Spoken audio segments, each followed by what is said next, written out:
American Telugu association ఆట ఆధ్వర్యంలో volleyball tournament క్రీడా ఉత్సాహాన్ని నింపింది. క్రీడల్లో యువతను ప్రోత్సహించడంతో పాటు తెలుగు వారిని ఏకం చేయడానికి వేదికగా నిలిచింది. ఈ టోర్నీలో పాల్గొన్న జట్లు తమ అద్భుతమైన ప్రతిభ చూపిస్తూ నువ్వా నేనా అన్నట్టు పోటీపడ్డాయి. ఉదయం నుంచి సాయంత్రం వరకు సాగిన టోర్నమెంట్ క్రీడాకారుల్లో ఉత్తేజాన్ని నింపింది.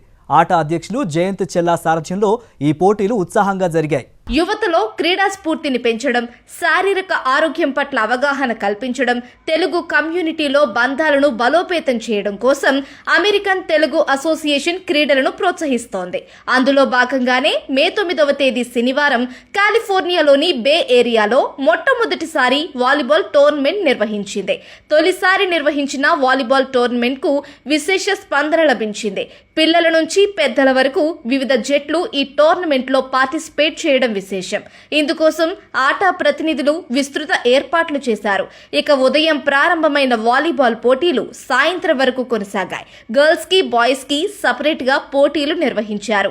పెద్దలు కూడా వాలీబాల్ టోర్నీలో పాల్గొని మరింత ఉత్సాహాన్ని తీసుకొచ్చారు. క్రీడాకారులంతా చక్కని ఆట తీరుతో క్రీడా స్ఫూర్తిని చాటుకున్నారు.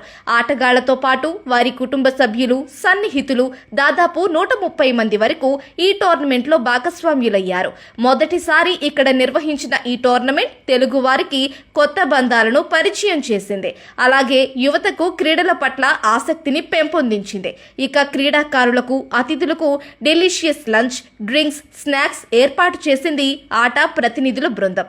ఆట president Jayant Chella, ATA board trustee Narasimha Dhyasani and team కు క్రీడాకారులంతా కృతజ్ఞతలు తెలిపారు.